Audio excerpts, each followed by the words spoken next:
নমস্কার, জয় হিন্দ। কেমন আছো তোমরা? আশা করবো সবাই ভালো আছো। তো একটা ভাইয়ের কমেন্ট ছিল যে কোবরা কমান্ডোর সার্ভিস কত বছর করতে হয়, মানে কোবরাতে যাওয়ার পর কত বছর তোমার চাকরি করতে হবে। দেখো, প্রথম কথা বলবো, সিআরপিএফ এ জয়েন্ট হওয়ার পরে কিন্তু তুমি কোবরাতে যেতে পারবে, ঠিক আছে? ডিরেক্টলি কিন্তু তুমি কোবরা কমান্ডো হতে পারবে না।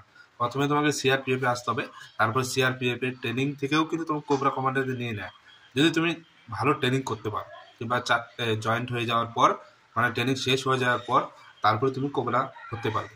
তো কোবরা কমান্ডো যাওয়ার পর 5 বছর তোমাকে সার্ভিস করতে পারবে।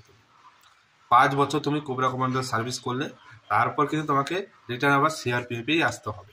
ওকে, 5 বছর তুমি কোবরা কমান্ডোতে জব করতে পারবে। 5 বছরের মধ্যে তুমি ফ্যামিলিও রাখতে পারবে, অনেক কোয়ার্টার পেয়ে যাবে, অনেক হেডকোয়ার্টার আছে কোবরা কমান্ডে।